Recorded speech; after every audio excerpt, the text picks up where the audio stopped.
Welcome back, guys, to Kerbal Space Explosion. So today, we're going to Moho to finish off our tech tree to get a little bit more science, and we're starting in medias res at the moment because I wanted to show you something. We're trying out all the new parts added in 0.23.5, and here I'm going to stage.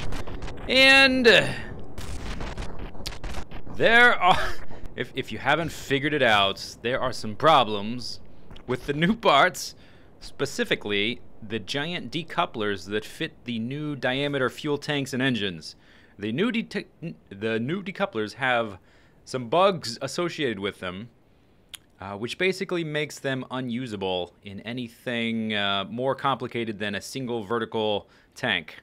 Anything you're going to use struts on, you need to use a different decoupler. So Hans and Newbie, you're actually fine because you've got some... you have some parachutes, so we will survive this, and I think all of this is going to come down into the ocean, so that's okay. Hopefully it doesn't... Oh, actually, it may come straight back down onto the Kerbal Space Program Science Complex. There we go. But they've got parachutes. They'll be fine. Let's rebuild this guy. Look at this. Let's rebuild this guy with some different decouplers and try again. Alright, let's try that again. So the goal is to get to Moho, get some science, come back, and finish off the tech tree so that we can begin planning our Joule super mission. Don't forget, there's also the new asteroids to interact with and to go try to capture and move around and whatnot. I definitely want to get around to that, but first, science. Science is the most important thing. Let's throttle up. You can see, this ship is easily the biggest thing I've ever made in terms of the amount of fuel it holds. It holds 600,000 liquid fuel, which is ridiculous. We've got a ton of the new gigantic boosters on, 2 stages of them, in fact. Watch this. The sun is setting. Newbie, Tumble, are you ready? Yes, they're ready. They just told me they're ready telepathically because they don't speak, apparently. 5, 4, 3, 2, 1. Blast off! Yes! Look at the speed! Look at it go! Power! Wait. Oh, we're not... Shit, we're not throttled up all the way. Go! We weren't throttled up all the way. That was not enough power. Now we have enough power. You have to be throttled up absolutely all the way. And let's see, how much time did we actually lose there? Do I need to start over? That was only like 4 or 5 seconds. I think we'll be fine. So, a few episodes ago, I realized I went through this back and forth stage, these phases, in my Kerbal Space Program experience, where I would do something with a ton of power, a ton of boosters, and just like brute force something.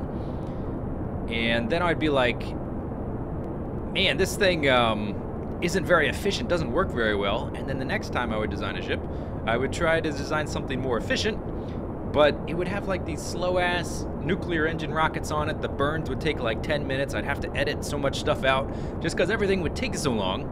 And then after, I'm like, wow, screw this efficiency stuff. We're just going to go with power next time.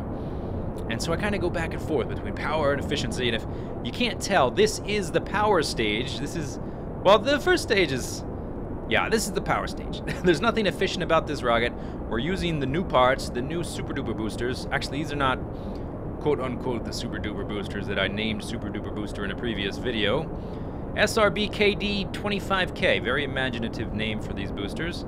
And then under here, you can barely even see them, we have the Kerbodyne KR2L Advanced Engine, which is providing us with 2,500 thrust. That's a lot.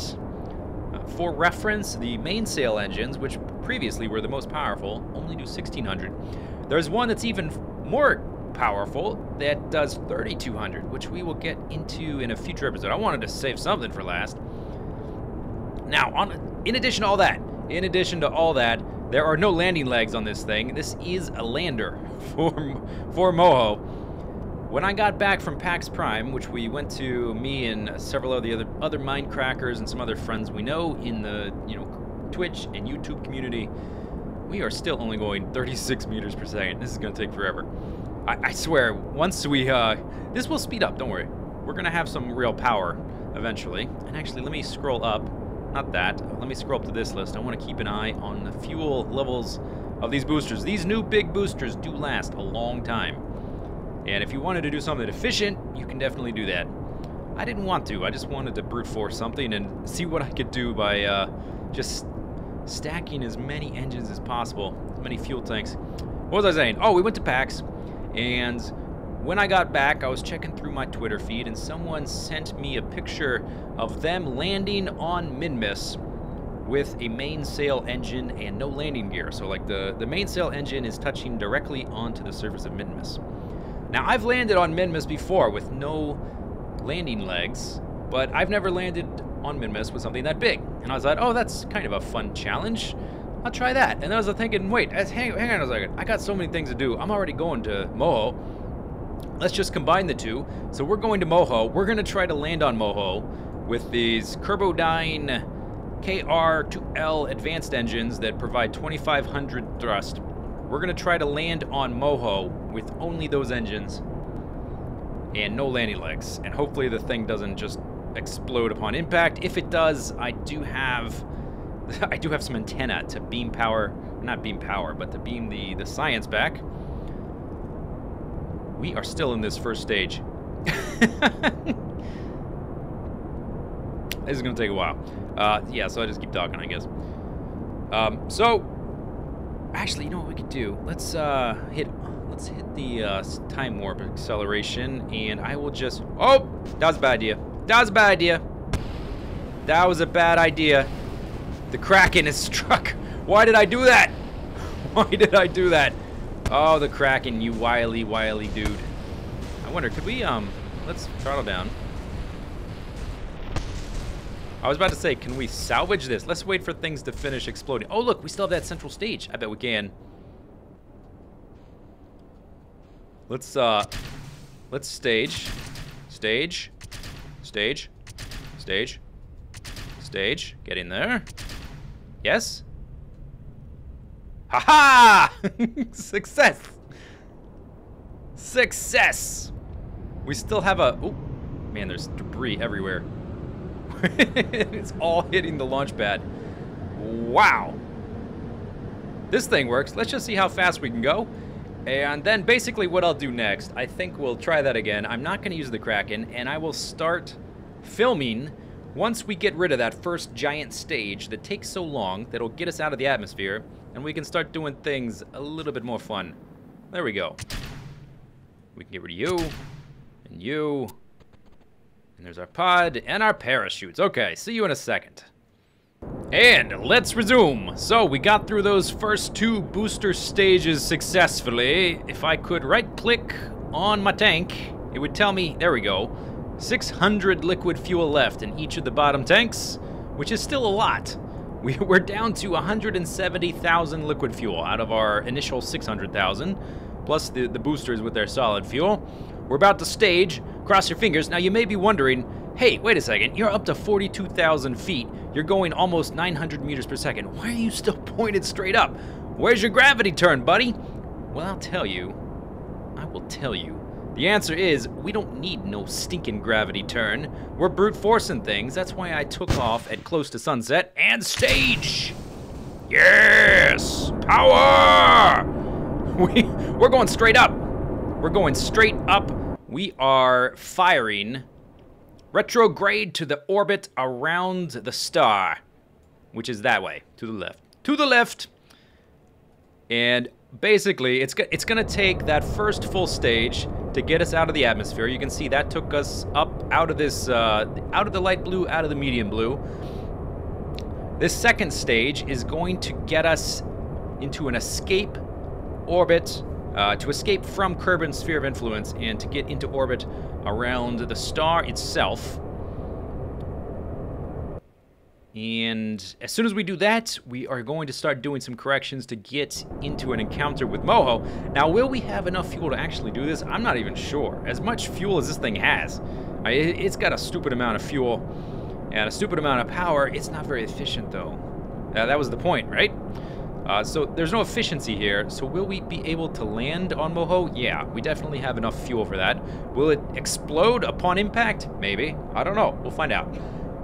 The real test will be, do we have enough Delta V to get off of Moho and all the way back here? I have no idea. We'll find out. We'll find out. It depends on how much we have left. I may try to do a gravity assist around Eve on the way back. I'm not sure. We'll see. We will see. Let's see. We have, this stage is running low.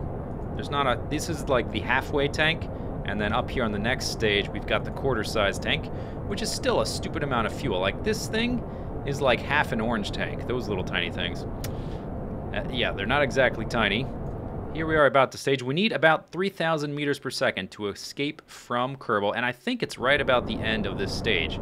So we will just go ahead and stage this stage and then cut the throttle. There's new particle effects and new sounds for the new big engines. I don't know if you can hear them very well. That's a very cool shot. Whoa, there we go. Okay, stage. And we should be very close. There, okay, cut the power. We just escaped right there. And we have all of this. Look at all of that. It's a honeycomb design. It's kind of like Pancake 2.0. We did the Pancake with the tiniest, with the smallest fuel tanks possible. We made that Pancake rocket to, what did I do with that thing? Oh, it was the rescue mission, right. I went to the moon and then the Minmus and back.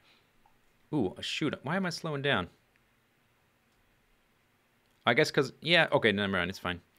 It's fine. Let me look at our periapsis. Let's zoom out a bit. Periapsis.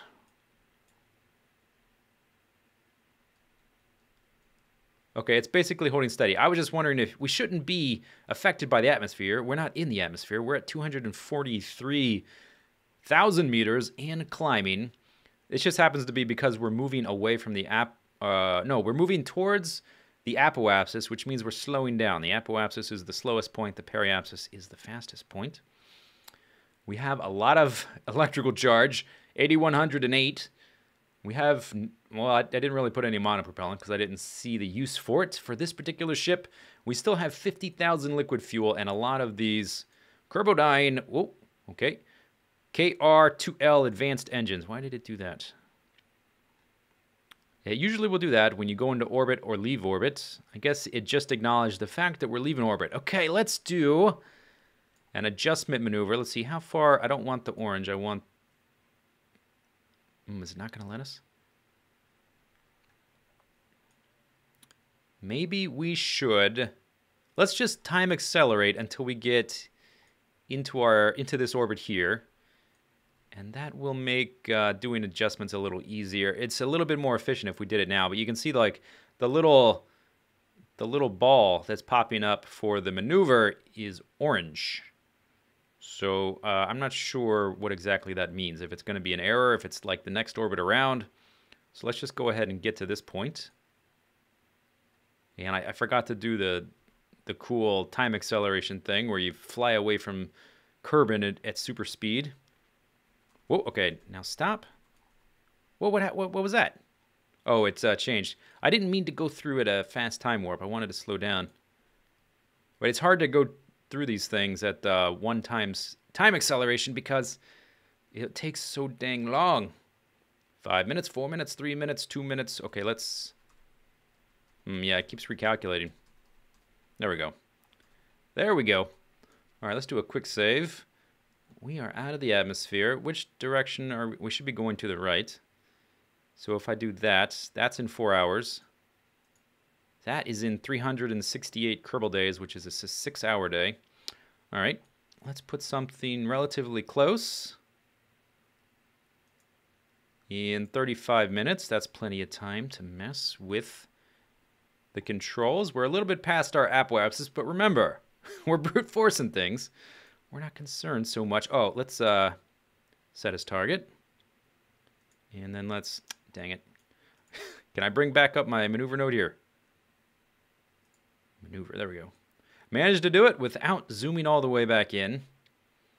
It'd be really nice. I wonder if there was some kind of button right here. You see how this like gives you the preview of how much of your maneuver you have left to do? If there was some kind of button to bring back up this.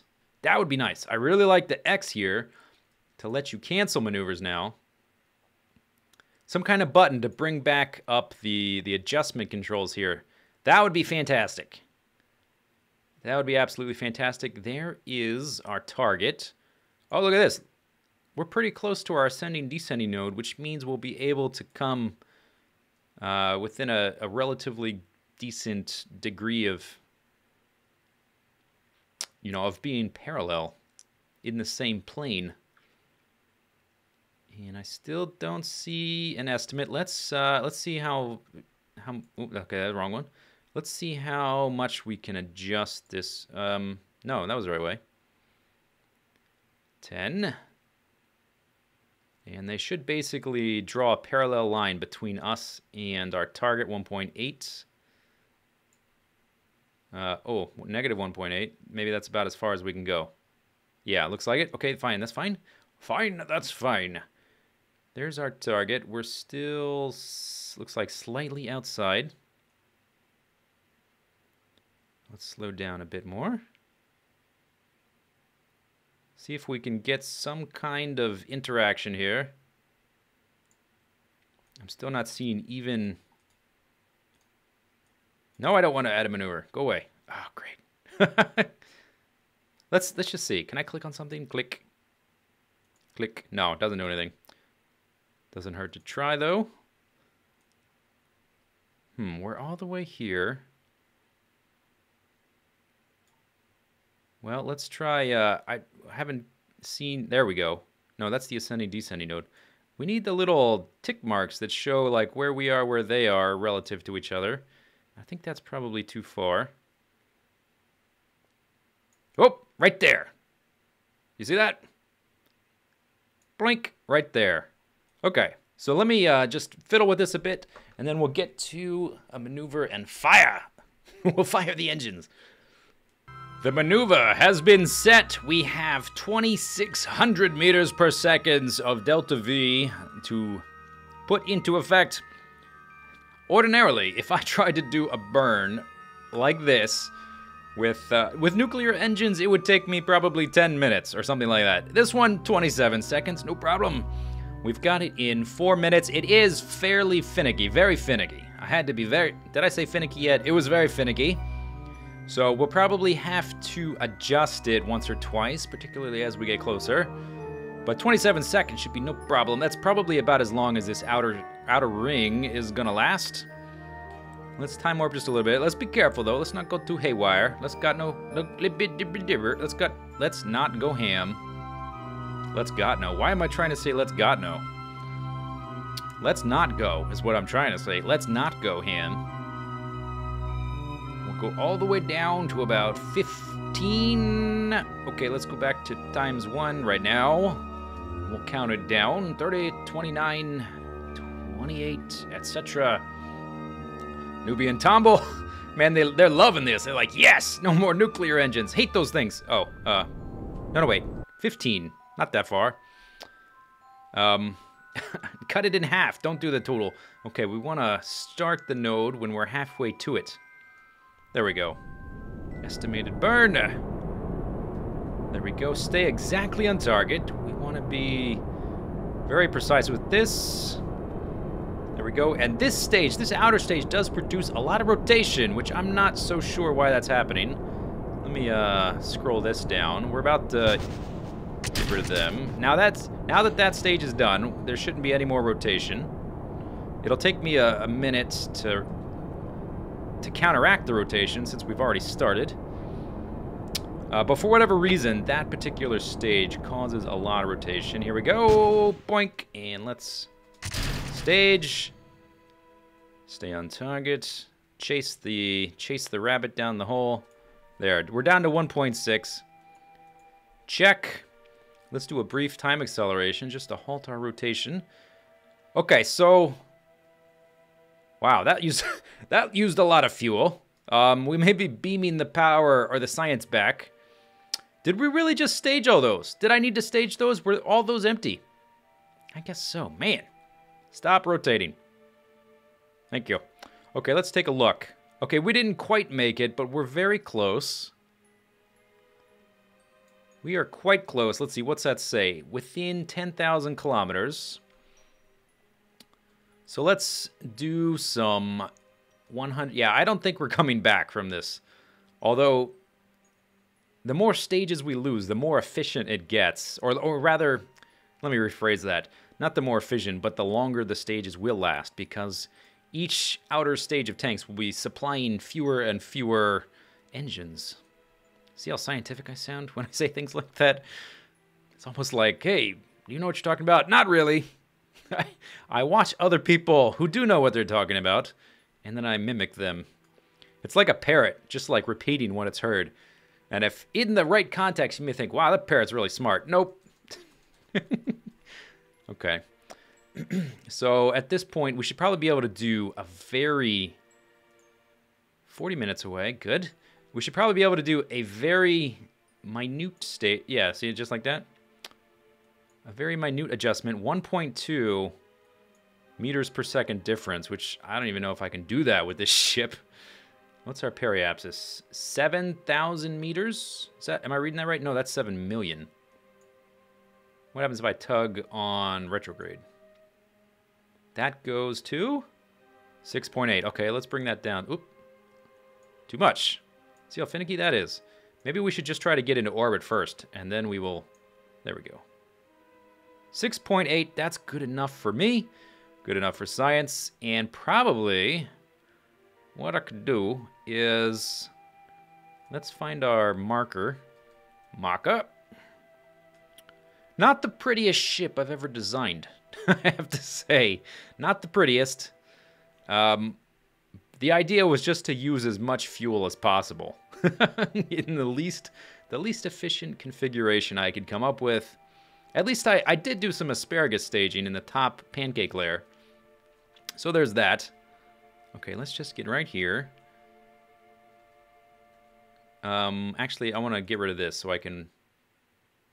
Oh, look at that. Okay, let's just keep it like that. If we go too far, I know from tweaking the maneuver node, that will take us out of our encounter. And I don't care exactly how flat we come in, or whether we come in like in a polar orientation or whatnot. I just want to get there and try to land in an area that's as flat as possible. So the planet Moho has a gravity of what, like something like 0.23. It's about the same as the moon. Much more than Minmus. Minmus is easy to land on without landing gear because of the gravity so low. And so this will be a little bit more challenging than that. I don't know if it's possible. This could be just a colossal waste of time. It wouldn't be the first time. It won't be the last. Whoa, okay. Be careful here. Be careful. So can we see it? If I go back to this screen, it should be basically between us and the sun. Oh, no, it's over to the right.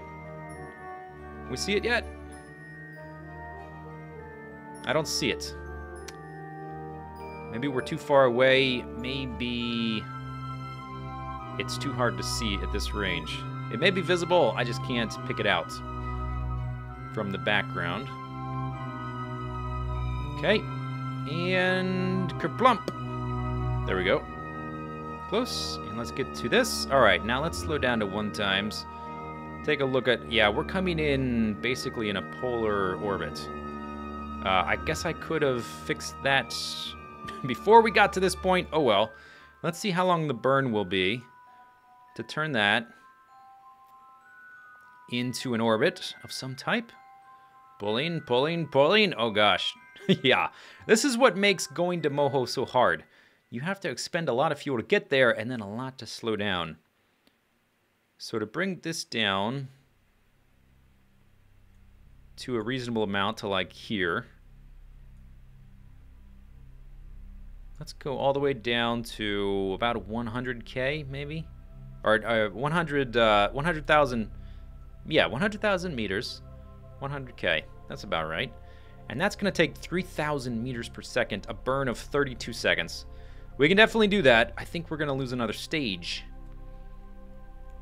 We can definitely do that. Okay. Whoa. Whoa. This thing is a little bit cumbersome. So after making this thing, I'm like, man, this thing's kind of ugly. I want to make something pretty and efficient again. It's already happened. We're already at that point where I'm like, I want something a little bit better. We got all the way here. We're almost out of fuel. I want something more efficient. Something that looks sleeker. So next time, look forward to something, well, when I say efficient, you know what I mean. It's efficient for me, not efficient for Kerbal Space Program players in general. Okay. We can get pretty close to the periapsis here. All the way down to about 15 seconds. And then we'll start burning. Alright, 1 speed. We'll go back to the more dramatic, cinematic view. Here we go. Yes, power! Yeah, oh my gosh, look at those things drain. Okay, yeah, we're next time, I was thinking of trying to make another solar station attempt. Oh, the SAS isn't on, whoops. Another solar station attempt to get something in very close orbit. And if I do, I will try to optimize it more for space travel. Look at that. Oh, we're down to 3. Whoops. Yoinks. Okay, stop. And our periapsis is, okay, 240. Let's go a little lower. There, 30. That's good. Okay, turn SAS off. We're down to a measly 2,000 electrical charge. We need to be very careful about conserving that. Let's do a quick flyby, and then we will attempt to land. Now that we're in orbit, we'll just, I want to get a look at the surface to see how flat it is.